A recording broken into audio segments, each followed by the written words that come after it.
Olá, pessoal. Sejam bem-vindas para mais uma aula muito importante.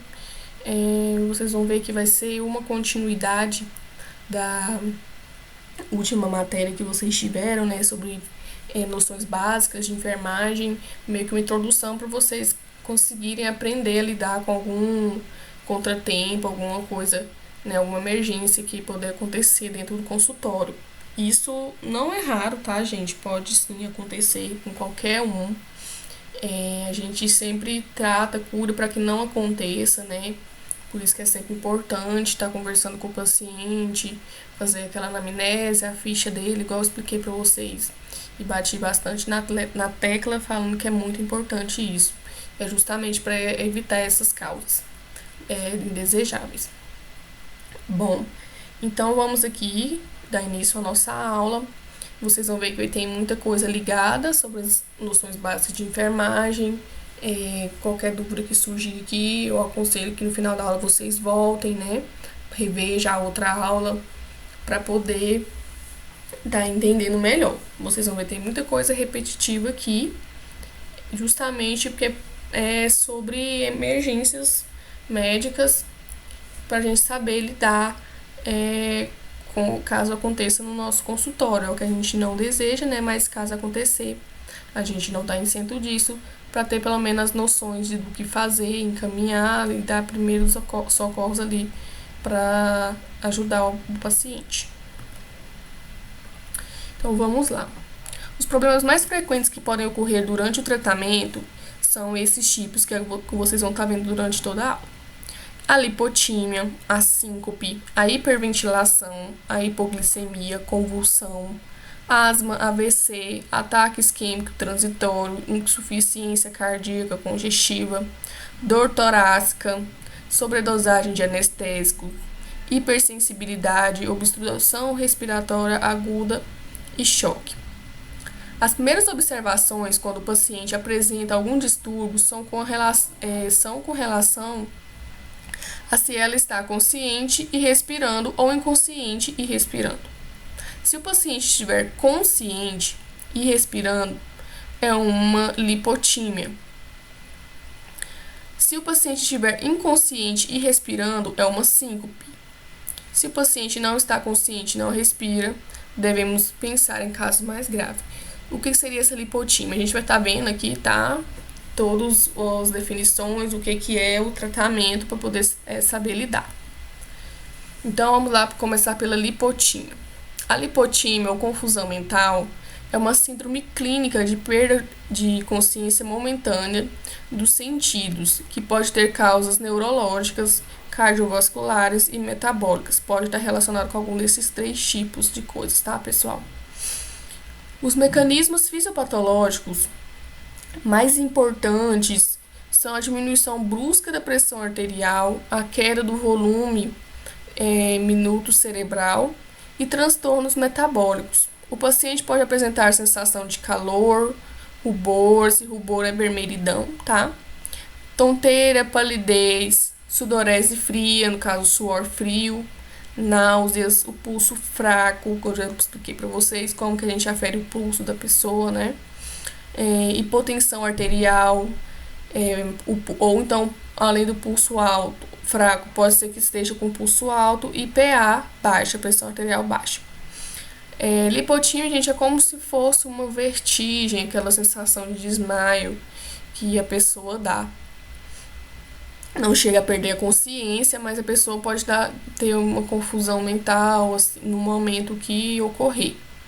Então, sabemos que a lipotímia pode ser causada por pode ter 3 causas, né? Que pode ser causas problemas neurológicos do sistema nervoso central, no caso o cérebro, problemas cardiovasculares, né, do coração, ou problemas metabólicos do organismo. A lipotímia, então, ela pode ser de 3 tipos. A lipotímia do tipo A, que é pela hipoglicemia, que é um distúrbio provocado pela baixa concentração de glicose, no caso açúcar no sangue, e que pode afetar pessoas portadoras ou não de diabetes. Então, a hipoglicemia é um tipo de exemplo de lipotímia, no caso metabólica. O que se espera em situações como essa do ASB é que ele esteja apto a auxiliar o cirurgião dentista na hipótese de levar à necessidade de uma intervenção emergencial e caso o paciente apresente alguma complicação durante o tratamento. Por isso que é sempre bom os dois profissionais, gente, estarem aptos para poder saber diagnosticar, ajudar, né? No caso, o dentista e o auxiliar, porque nesses momentos a gente sabe, mesmo sabendo que pode acontecer, muitas das vezes não estamos tão preparados na hora, né? Pode ser que alguém da equipe fique nervoso, muito nervoso, afobado e não consiga prestar o socorro para o paciente. Por isso que é muito importante, tanto o dentista quanto o auxiliar, ou seja, a equipe, né, estar apta a saber diagnosticar e saber lidar em caso dessas situações. Então, vimos aqui lipotímero tipo A por hipoglicemia, que é provocado pela baixa concentração de sangue, de glicose, né, que é no caso o açúcar no sangue. E é um exemplo de lipotímia causada por função metabólica. A do tipo B é o hipotireoidismo. O hipotireoidismo pode apresentar pele e suor frio, o pulso baixo e a PA baixa. O hipotireoidismo também é um exemplo de metabólico. O tipo C, que é o hipertireoidismo ou cocaína. Hipertireoidismo e hipotireoidismo, gente, são diferentes. Os dois são distúrbios da tireoide, tá? Provavelmente alguma de vocês devem ter, ou então conhece alguém que tem. Cada um de um tipo causa reações diferentes na pessoa portadora. Geralmente, pessoas que têm hipotireoidismo sentem mais frio, né, têm intolerância a frio, metabolismo mais baixo, enfim. Então, o tipo C, que é por hipertireoidismo, geralmente quem tem o hipertireoidismo é aquelas pessoas que têm o olho um pouco mais saltado para fora, né? É uma das causas do hipertireoidismo. Ou então, cocaína, que vocês sabem que é um tipo de droga. E pessoas que apresentam esse quadro, geralmente apresentam respiração alta, que é a taquipneia, sudorese intensa, ou seja, suor muito intenso e quente, né? A pessoa pode sentir muito calor. Nervosismo, o pulso muito alto, o pulso acelerado e a PA também muito alta, no caso a pressão arterial. O tratamento em sequência é colocar o paciente em posição de Trendelenburg. Como que é essa posição?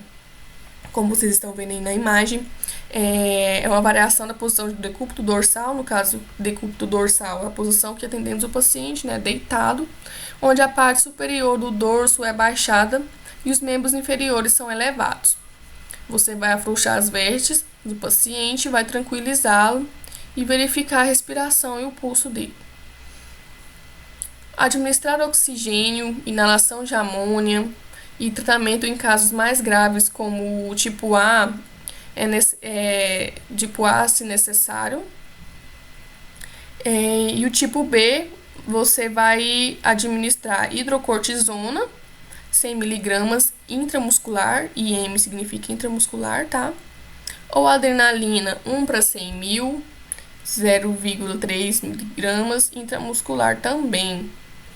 Ou hidrocortisona 100 mg intramuscular, água com sal e açúcar e assistir a respiração do paciente.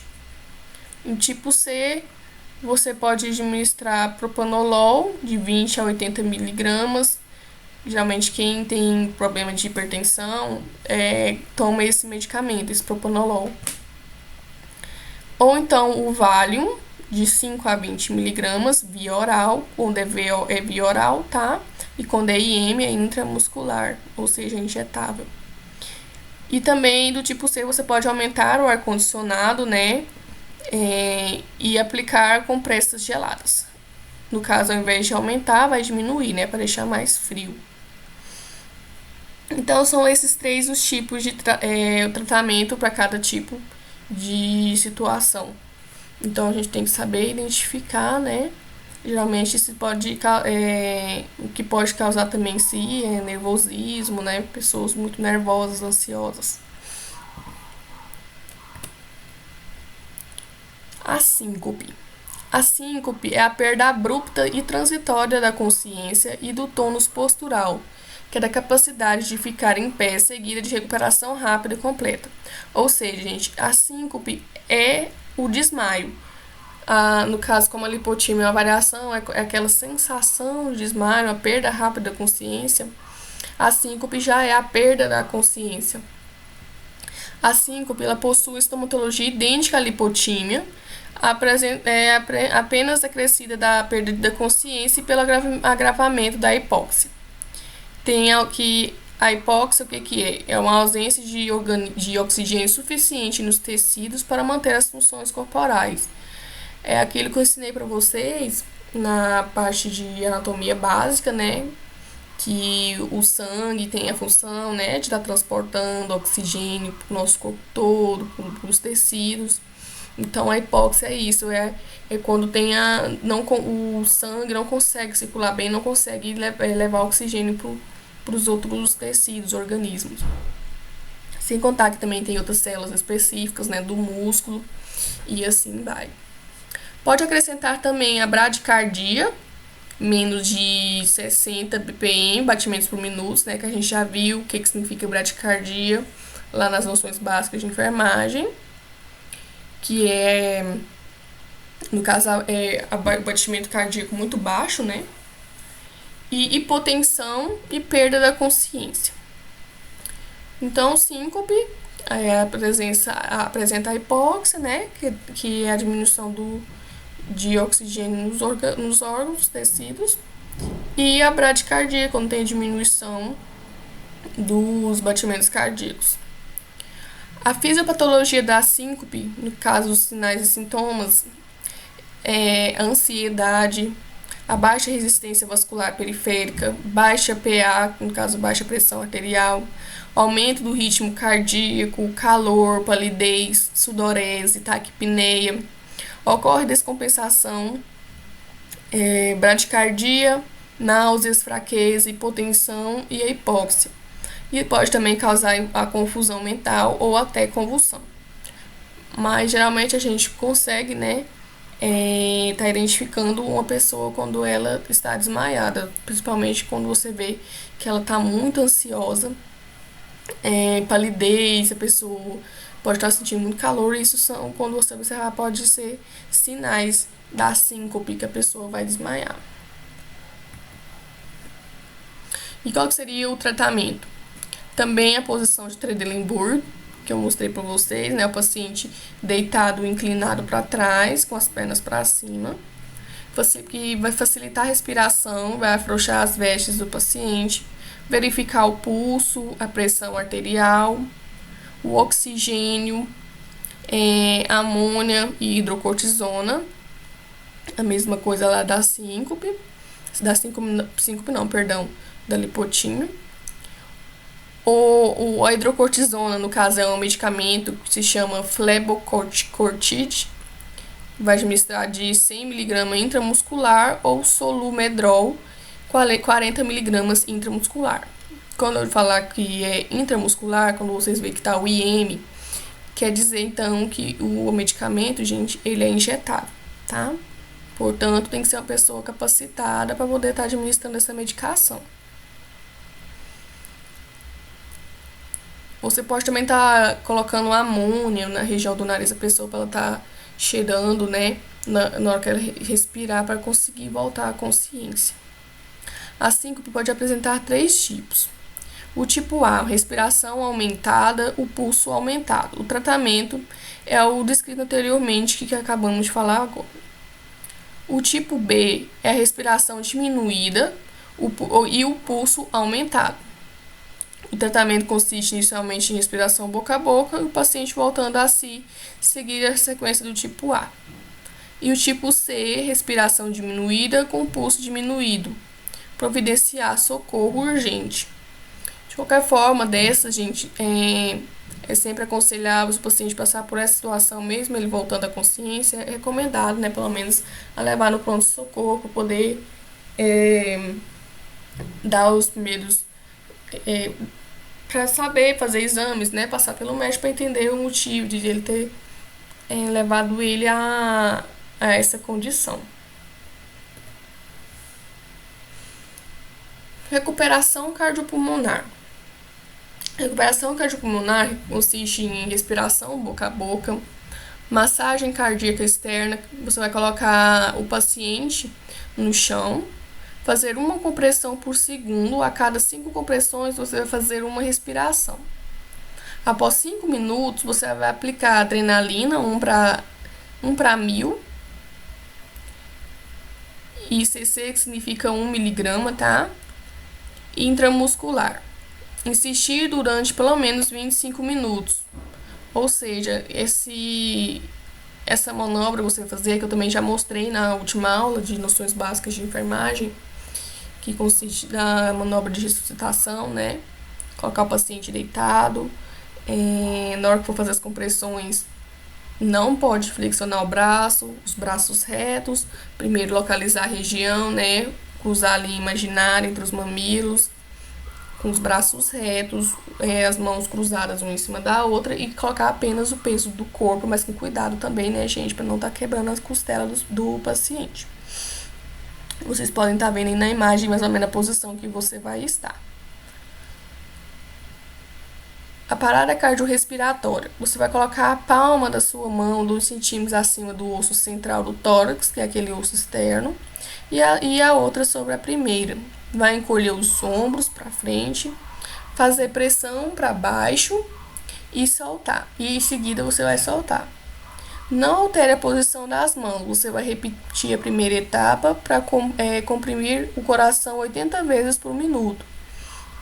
Então, como vocês viram ali, a cada 5 compressões, fazer a respiração, né, boca a boca, e tá voltando. E após fazer isso por 5 minutos, após 5 minutos, você vai aplicar a adrenalina. E tentar fazer isso por pelo menos 25 minutos até o socorro chegar. Mas isso, gente, é em caso de parada cardíaca, parada cardiopulmonar, que o paciente não tá conseguindo respirar, desmaiou e não tá respirando mais.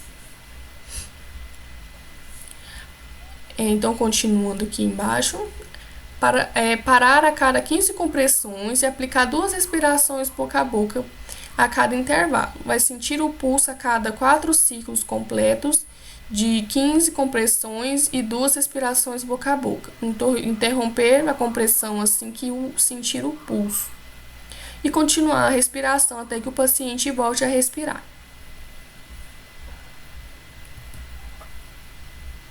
A parada cardiorrespiratória.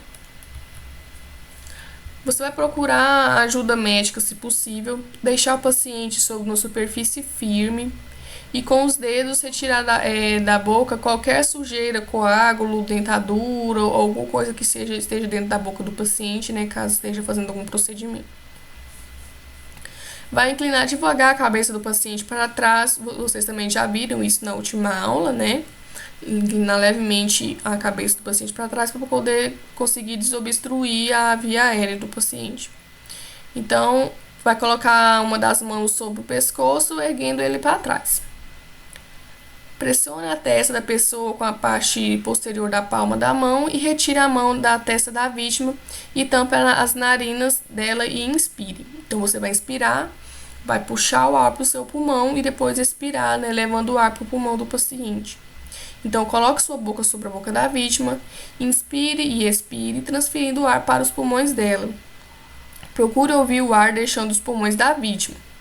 Lembra lá, né, que essa manobra a gente tem que parar para ver, ouvir e sentir. Veja se o peito dela está baixando e aplique 12 respirações por minuto, até que ela volte a respirar sozinha. Então, cada 1 minuto tem que fazer 12 respirações, boca a boca. Hiperventilação. A hiperventilação é uma condição em que, de repente, a pessoa começa a respirar muito rapidamente. Ou seja, a pessoa está muito ansiosa, muito afobada, né?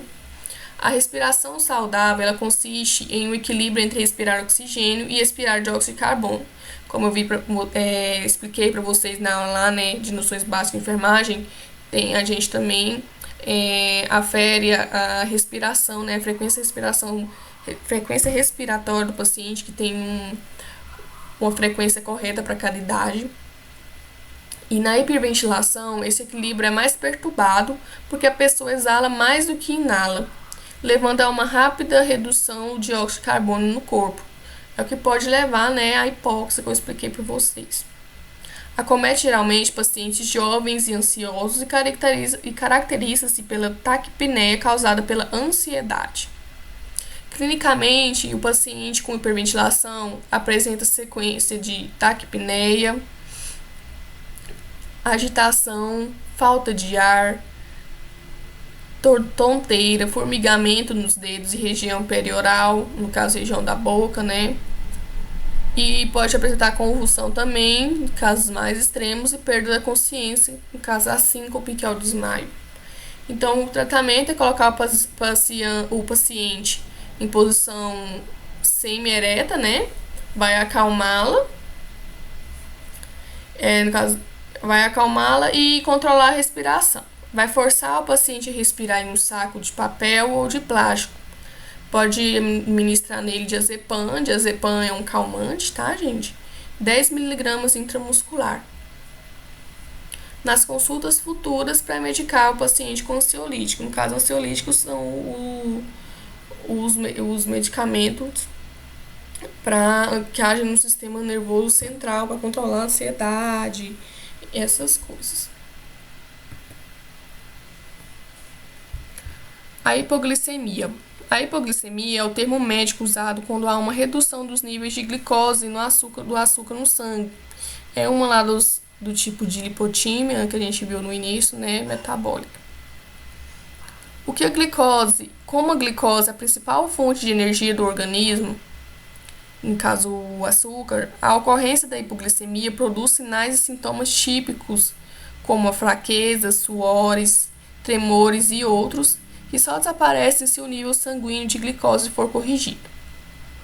A hipoglicemia é comum em pacientes diabéticos, onde o nível da glicose pode baixar por aumento da insulina administrada, diminuição calórica, aumento do metabolismo da glicose e exercícios, como exercícios, infecções ou estresse.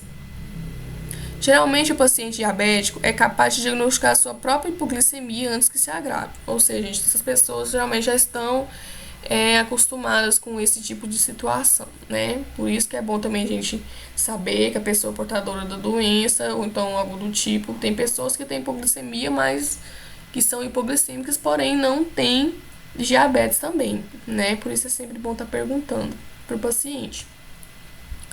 Clinicamente, o paciente com crise hipoglicêmica apresenta fome, confusão mental, sonolência, sudorese, ansiedade, comportamento estranho, perda da consciência, taquicardia, hipotensão, crise convulsiva.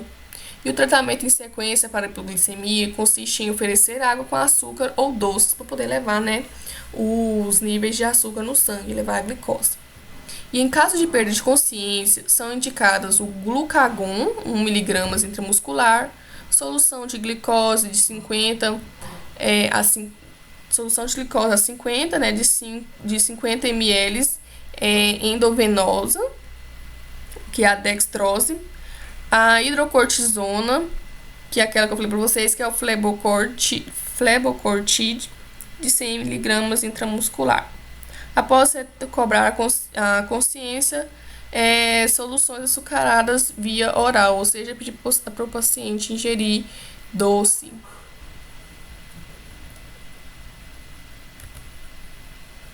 A convulsão.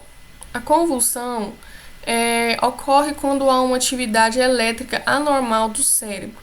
Essa atividade anormal pode passar despercebida ou, em casos mais graves, pode produzir uma alteração ou perda da consciência, acompanhada de espasmos musculares involuntários, que é definido como uma crise convulsiva ou convulsão. Ou seja, é uma alteração, né, uma malformação no cérebro que acaba levando a essa condição. As convulsões geralmente vêm de repente e variam em duração e gravidade. Ela pode ser um evento único ou pode acontecer repetidas vezes.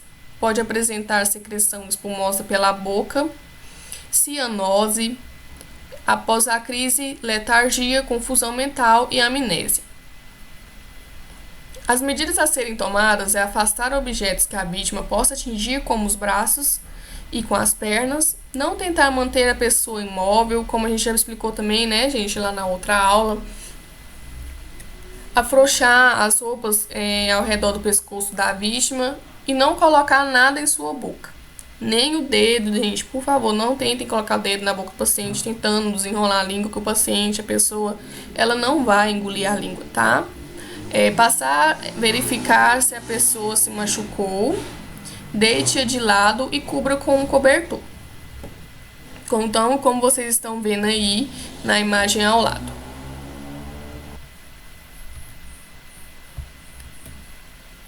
O tratamento em sequência é deitar o paciente em superfície macia, conter suavemente os movimentos, ou seja, tentar que ela não se machuque, né? Só não pode firmar, porque tem que deixar ela tá ali se movimentando, porque senão às vezes pode causar outra coisa, né? Quebrar um braço, que é o que a gente não quer.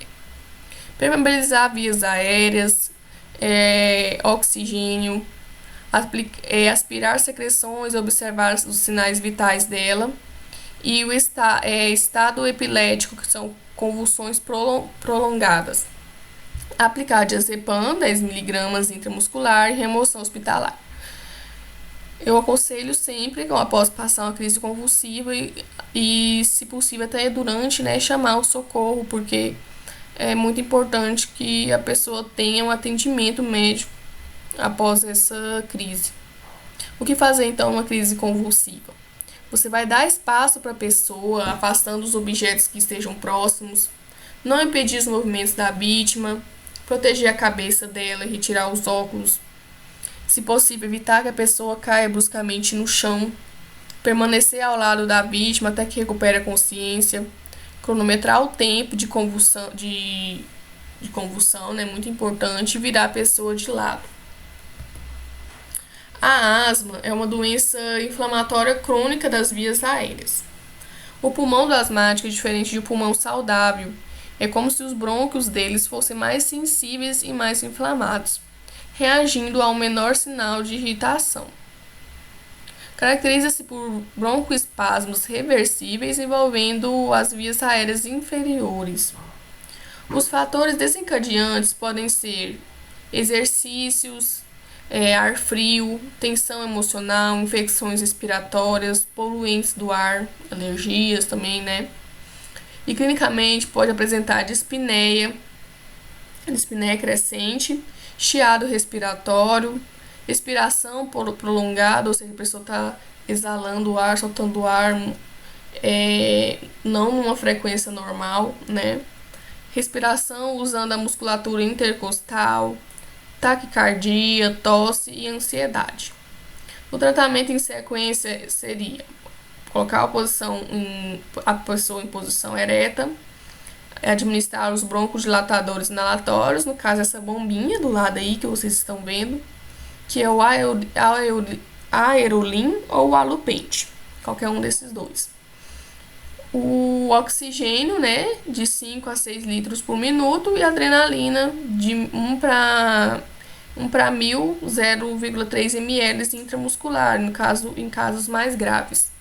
Mas em casos mais graves, a gente já encaminha para o médico. Ataque cardíaco, o ataque isquêmico transitório. O ataque isquêmico transitório, clinicamente o paciente apresenta sensação de agulhadas na cabeça, várias pontadas na cabeça. Causa fraqueza de um lado e paralisia facial do lado oposto. Como é transitório, o quadro passa logo e sem a necessidade de intervenção. Mas devemos, né, orientar o paciente a procurar tratamento médico. O AVC. AVC é o acidente vascular cerebral ou derrame, também conhecido como derrame cerebral. Ocorre quando há um entupimento ou rompimento dos vasos que levam o sangue ao cérebro, provocando a paralisia da área cerebral que ficou sem circulação sanguínea adequada.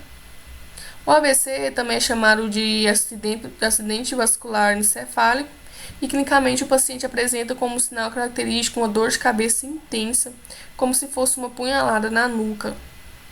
Existe déficit motor, o paciente não consegue manter os braços esticados para frente. O tratamento é o Valium, 10 mg via oral, e transportar o paciente para o hospital. Ou seja, o melhor é já chamar o socorro quando o paciente estiver, né, tendo essa crise. Insuficiência cardíaca congestiva. A insuficiência cardíaca, que é também conhecido como insuficiência cardíaca congestiva, é uma condição ou conjunto de sintomas em que o coração não bombeia sangue suficiente para satisfazer as necessidades do corpo. Caracteriza-se pela insuficiência ventricular, ou seja, uma insuficiência, uma deficiência, gente, na válvula do ventrículo do coração mesmo, tá? Isso acaba incapacitando o coração de fornecer suprimento sanguíneo e suprimento sanguíneo oxigenado de forma adequada. Ou seja, lembra lá do videozinho que eu já passei para vocês 2 vezes, da pequena e da grande respiração, né? Que o coração, o oxigênio chega de uma forma no organismo e tem que tratar ele para poder estar circulando pelo corpo. Clinicamente apresenta dispneia crescente, chiado respiratório, turgência jugular, edema periférico. E o tratamento é colocar o paciente em posição ereta, aplicar oxigênio de 5 a 6 litros por minuto. O isordil sublingual, que é uma medicação que a gente coloca um comprimido abaixo da língua, né, para poder começar a fazer o efeito mais rápido. Ou Valium, 5 mg via oral, e levar o paciente para o hospital. A dor torácica. As causas principais é a angina pectoris. O que é essa angina pectoris? É quando uma artéria coronária ela obstrui o músculo cardíaco, fica sem oxigênio e começa a sofrer. A dor é o sinal de sofrimento. E se essa asfixia durar por muito tempo, o bastante, o músculo ele morre e aí chamamos de infarto. Então, no caso, a dor torácica pode ser um infarto. O paciente, em geral, já conhece os sintomas, que é a dor e pressão no peito, o pulso alto, a pressão arterial alta, dispneia e sudorese frio, ou seja, suor frio. O tratamento é isordil sublingual também, passar em cerca de 10 minutos, e o Valium, 10 mg via oral. O infarto, o que é a isquemia do miocárdio. Caracteriza-se por dor torácica intensa que se irradia pelo braço esquerdo. Esse é um dos sinais, sintomas, gente, específicos do infarto, tá? Pode apresentar também dor reflexa nos ombros, nas costas e um mal-estar abdominal. É a situação mais grave que pode ocorrer em consultório dentário em relação à vida do paciente. Clinicamente vai apresentar dor pré-cordial, pulso muito baixo, menos de 60 batimentos por minuto. A PA vai estar normal ou baixa e dispneia, que é rápida e superficial. O tratamento é isordil sublingual também e levar o paciente para o hospital. Sobredosagem anestésica. Isso aqui é muito importante, que é muito da nossa área. Pode ocorrer, né, por negligência do dentista. Ocorre em doses de anestésicos locais acima do recomendado pelo fabricante ou por injeção rápida e intravascular. Ela desencadeia depressão respiratória e cardíaca. Clinicamente apresenta delírio, vertigem, cefaleia, náuseas e vômito. Contrações faciais, distúrbios da fala, palpitação, taquicardia, convulsão, hipóxia, hipotensão e parada cardiorrespiratória. O tratamento em sequência é a posição de Trendelenburg, como vocês já viram ali no início, né, da aula. Fazer ventilação, aplicar benzodiazepínicos, em casos calmantes, uma medicação que serve como calmante, mas também serve para isso, que no caso o diazepam, 10 mg intramuscular, e em casos mais graves. Geralmente o quadro é de rápida duração e se as medidas iniciais forem tomadas rapidamente. A hipersensibilidade. A hipersensibilidade, caso alergia, né? São várias drogas que podem agir como estímulo antigênico, produzindo manifestações alérgicas que podem ser o angioderma e a anafilaxia. Então, tem duas formas de a alergia estar apresentando aí, manifestando no paciente. Então, como que é? O angioderma é um inchaço semelhante à urticária, mas que acontece nas camadas mais profundas da pele. Essa urticária, gente, é como se fosse vários vergões de maribondo, né? Quem que já sofreu picada de maribondo, que dá aquele calombão. Então, é várias daquelas ali na pele da pessoa. Manifestações clínicas.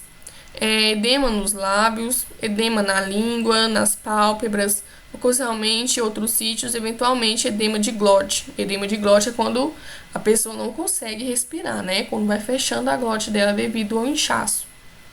O tratamento em sequência é o antihistamínico, Fenergan, antihistamínico que é um antialérgico, tá? 50 mg intramuscular, porque logicamente o paciente não vai conseguir estar engolindo. Corticoide, flebocortide, 100 mg intramuscular, ou solumedrol, 40 mg intramuscular também. Em casos mais graves, aplicar adrenalina de 1 para 100 mil, de 1 para 1000, 0,3 mg intramuscular. E oxigênio de 5 a 6 litros por minuto.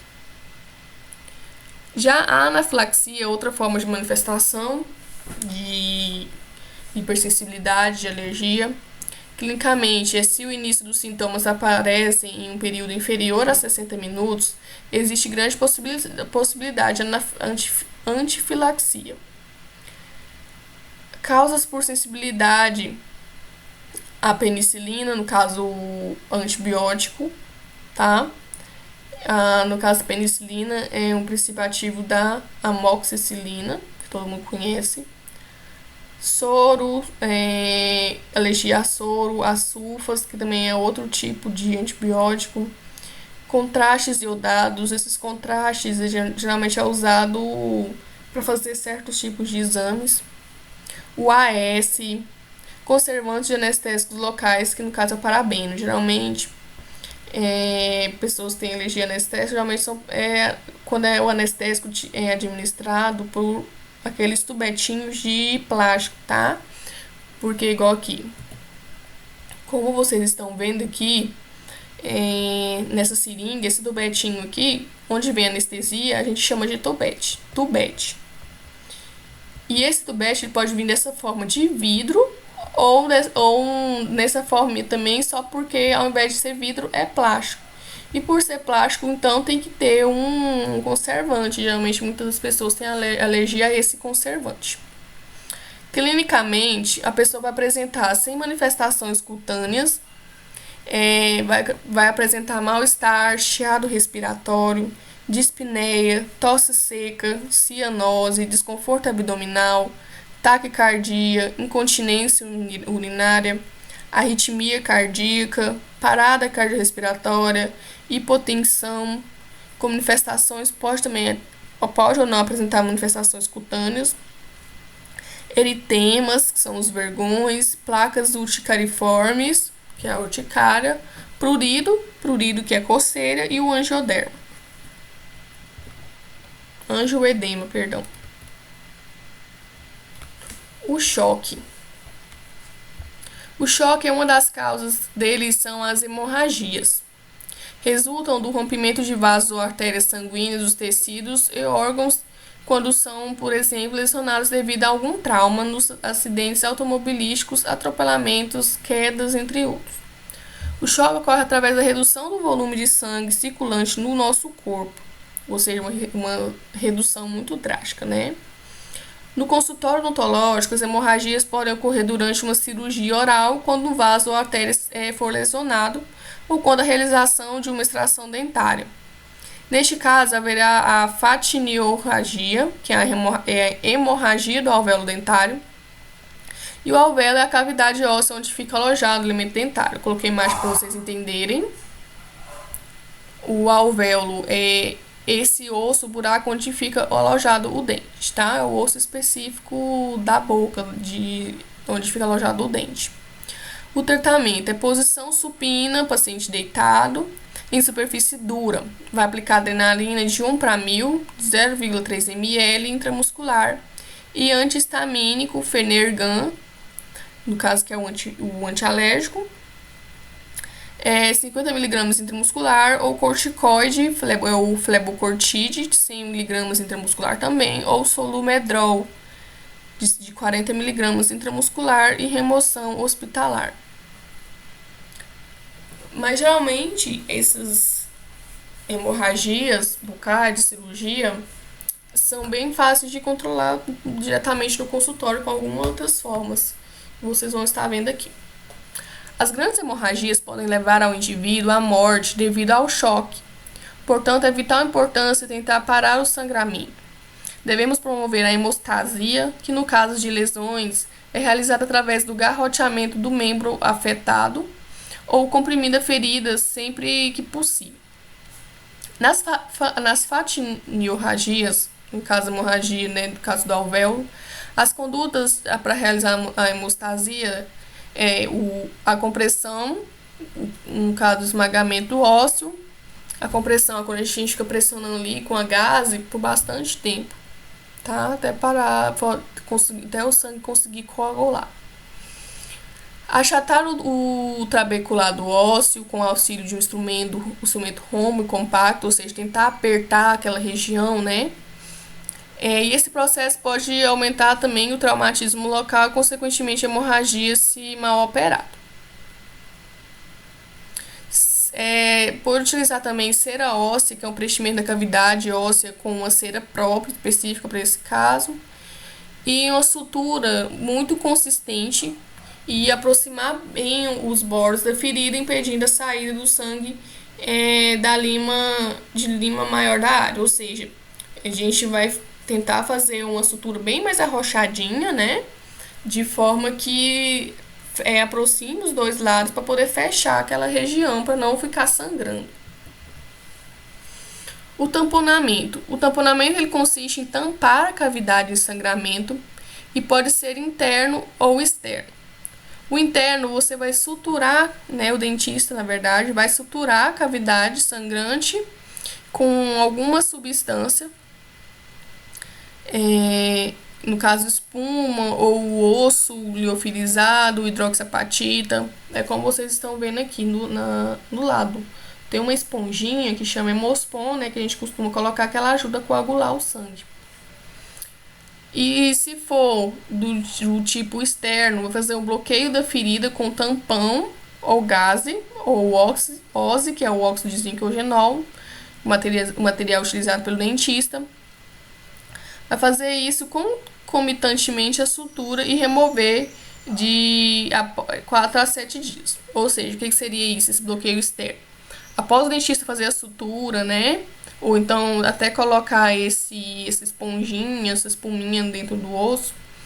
Após terminar a sutura, o dentista vai colocar o paciente para morder uma gaze bem forte. Ou então ele vai ficar mesmo ali pressionando essa gaze na região por alguns minutos para poder ajudar a parar esse sangramento ali na hora, a reduzir esse sangramento. Os sintomas de hipotensão seria o aumento da frequência do pulso, pele fria, palidez na face, lábios e extremidades cianóticas, nível de consciência alterado, supressão da função renal, anemia aguda. E o tratamento é colocar o paciente deitado com as pernas elevadas. Você vai afrouxar as roupas do paciente e cobri-lo para evitar a perda de calor. E não usar fontes de calor como, por exemplo, bolsa de água quente.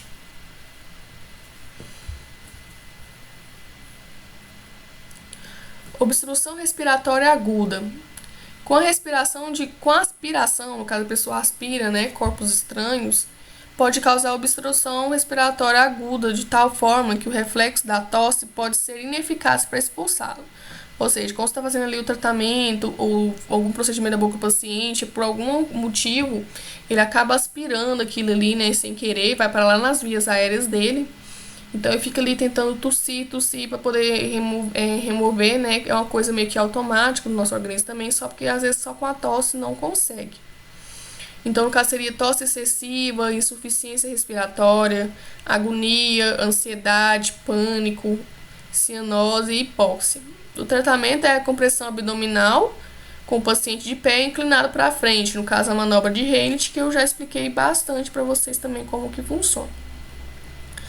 E o paciente, ou então vai tentar também fazer o pinçamento, né, do corpo estranho, no caso vai tentar remover da boca do paciente com os dedos mesmo, ou então traqueotomia se necessário. Então aqui finalizei a primeira parte da aula e vamos para a via de administração de medicamentos para o próximo vídeo.